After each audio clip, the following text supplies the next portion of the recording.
Ini langsung hadapikan tinggi perang langsung berpacing pengundir pak kampur lapisan dendoran kasih ini hadapikan depan puji apa namanya langsung ke rangdi tarik ke perok kalbi festival long asai do pinga masih alang ibang paling dunia lo alang isi reception committee retirikan ame pubinak masih alang ibang ada meeting do kau masih yang paling dunia lo udoran kulibor karane ama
Honorio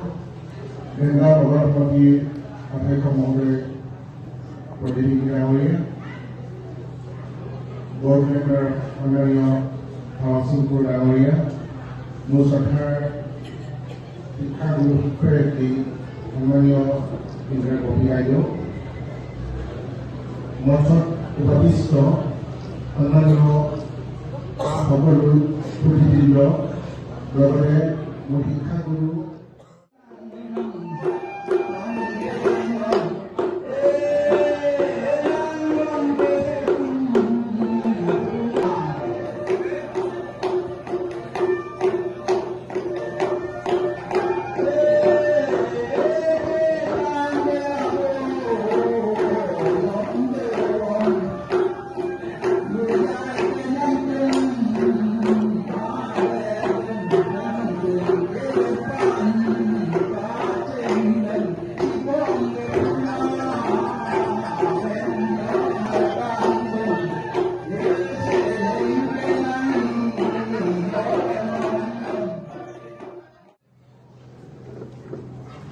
Pardon. Pelaksanaan dulu Pasono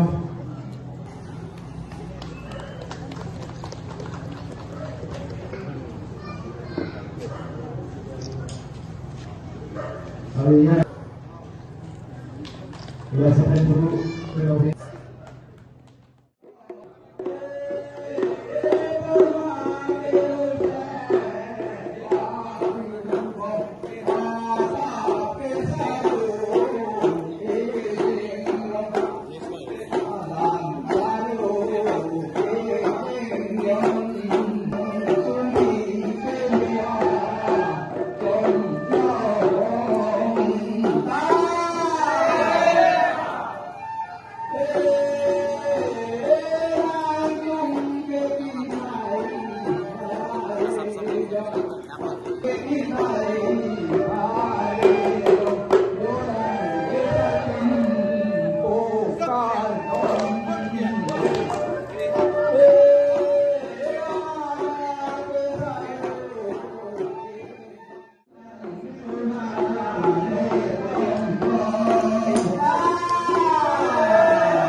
উদ্বোধন কৰাৰ কথা আছিল আমাৰ সন্মানীয় সাহিত্য পৰিষদৰ কাৰ্যবাহী সদস্য সন্মানীয় ৰিতেশ সিংহ ছাৰ তেখেত অনুপস্থিত বিশেষকৈ এই খুব ইউথ ফেষ্টিভেলৰ এটা কাৰ্যক্ৰমণিকা চলি আছে খুব ব্যস্ততাৰ বাবে তেখেত আমাৰ মাজত উপস্থিত হ'ব নোৱাৰিলে সেই সুযোগটো মোক দেলগাঁও নগৰ সমিতিয়ে মোক অৰ্পণ কৰিছে সেইবাবে তেওঁলোকক ধন্যবাদ জ্ঞাপন কৰিছোঁ সঁচাকৈ তেওঁলোকৰ বিষয়ে মই খুব বেছিকৈ মোৰ জ্ঞানৰ পৰিসীমা ইমানখিনি নাই কিন্তু মই এটা কথা জানো যে হাৰ্ভেষ্টিং যিটো আমি খেতি চপোৱা যেতিয়া আমি গোটেইখন এখন কাৰ্বি আংলঙৰ চিফটিং কালচাৰ যিটো কোৱা হয় ঝুম খেতি সেই তেতিয়াৰ পৰাই এই বস্তু পৰিক্ৰমা চলিছিলে এক প্ৰকাৰে ই লক্ষ্মী দেৱীক ঘৰত আদৰা এটা উৎসৱ লক্ষ্মী দেৱীক আমি যেতিয়া ঘৰলৈ আনো অনাৰ পিছত তেখেতৰ প্ৰতি সন্মান জনাই কাৰ্বিসকলে ইয়াৰ নামটো কি দিছে মই ঠিক নাজানো কিন্তু এইটো বুজি পাওঁ যে ঘৰলৈ ধন সম্পত্তিৰ গৰাকী আমাৰ মাজত আহিছে গতিকে তেওঁলোকক তেখেতক সন্মান জনাই শান্তি সম্প্ৰীতি আৰু পৰৱৰ্তী আমাৰ কৃষিকাৰ্য যি হ'ব সি যাতে খুব সুফচল হয় সেই কথাটোকে অৱগত কৰি এই হাঁচা খেতান পালন কৰা হয় আৰু হাঁচা খেতান একমাত্ৰ এইটোৱেই নহয় যে ধনলক্ষ্মী আহিব আমাৰ ঘৰলৈ সেইটো বুলিয়ে নহয় কিন্তু আমাৰ পৰৱৰ্তী যিটো হাৰ্ভেষ্টিং হ'ব ইয়াতো যাতে খুব ভাল ফচল আমি পাওঁ আৰু দ্বিতীয়তে আমাৰ মাজত সম্প্ৰীতি শান্তি যাতে বিৰাজমান থাকে সেইটো আমি এনচেষ্টাৰসকলক পূৰ্বপুৰুষক আমি অৰ্চনা কৰোঁ বা তেওঁলোকক আমি প্ৰাৰ্থনা কৰোঁ তেওঁলোকৰ সন্মান যাচি আমি এটা উৎসৱ পালন কৰোঁ এই হাঁচা খেতানৰ বিষয়ে খুব বেছিকৈ আমাৰ সন্মানীয় মেনচিংকে ডাঙৰীয়া আমাৰ শিক্ষা গুৰু বৰেণ্য ব্যক্তি মানসিংপুৰ ডাঙৰীয়া তেওঁলোকে খুব সুন্দৰকৈ অৱগত কৰাব আমাক কিন্তু এই আজি শুভক্ষণটো আমি আচলতে খুব আন্তৰিকতাৰে উপলব্ধি কৰিবলৈ আমি লাগি আহিছোঁ আৰু দ্বিতীয়তে এই হাঁচা খেতানৰ ওপৰত বিভিন্নখিনি কাৰ্বি এথনিক ছিংগাৰে যিখিনি কাম কৰি গৈছে তেওঁলোকে যিখিনি তেওঁলোকৰ ভাৱধাৰাৰ দ্বাৰাই আমাক বুজাবলৈ চেষ্টা কৰিছে সেইদৰে বিভিন্ন গীত মাত আছে আৰু সেই গীত মাত আজি এটা মই এই মুহূৰ্তত এই মঞ্চত এটা মই দাবী উত্থাপন কৰি আমাৰ পানসিংপুৰ ডাঙৰীয়া খুব খাদ্যৰ বৰেণ্য শিল্পী হাঁচা খেতানৰ ওপৰত তেখেতে এটা আমাক গানলাই শুনাব লাগিব এইটো মোৰ ৰিকুৱেষ্ট থাকিব আৰু সমূহ ৰাইজক আজি এই হাঁচা খেতানৰ যিটো পবিত্ৰ মঞ্চ আমি গ্ৰহণ কৰিছোঁ এইটো কাৰণে তাৎপৰ্যপূৰ্ণ আৰু গুৰুত্বপূৰ্ণ বুলি মই অনুভৱ কৰোঁ বৰ্তমান আপোনালোকে এটা কথা নিশ্চয় অনুভৱ কৰে যে বৰ্তমান যিটো জেনেৰেশ্যন চলি আছে ইয়াক আমাৰ জেন জি বুলি কোৱা যায় জেন জি জেনেৰেশ্যন আৰু এই জেন জি জেনেৰেশ্যন এটা বস্তু হৈছে আজি আপোনালোকক মই ক'বলৈ পাই মানে দুখ কৰিম নে সুখ কৰিম নাজানো আজি আমাৰ কলেজত কলেজ সপ্তাহ আছিলে কলেজ উইক আছিলে কলেজ উইকত আমাৰ কালচাৰেল প্ৰচেছন হৈছিলে আমাৰ ফলবে কলেজত কালচাৰেল প্ৰচেছনত আমি গেষ্ট হিচাপে মাতিছিলোঁ জাজ হিচাপে মাতিছিলোঁ সন্মানীয় বিশিষ্ট শিল্পী ৰাজীৱ বৰুৱা ডাঙৰীয়া আমাৰ মাজত আছিল সন্মানীয় চলচ্চিত্ৰ নিৰ্মাতা ধনীৰাম কিশোৰ ডাঙৰীয়া আমাৰ মাজত আছিল প্ৰেমানন্দ গোস্বামী ডাঙৰীয়া আমাৰ মাজত আছিল তেতিয়া বিভিন্ন গ্ৰুপছে বিভিন্ন কাৰ্বি কালচাৰৰ ওপৰত তেওঁলোকে প্ৰদৰ্শন কৰিছে অসমীয়া কালচাৰৰ ওপৰত প্ৰদৰ্শন কৰিছে বড়ো কালচাৰৰ ওপৰত প্ৰদৰ্শন কৰিছিলে আমাৰ ৰাজীৱ ডাঙৰীয়াই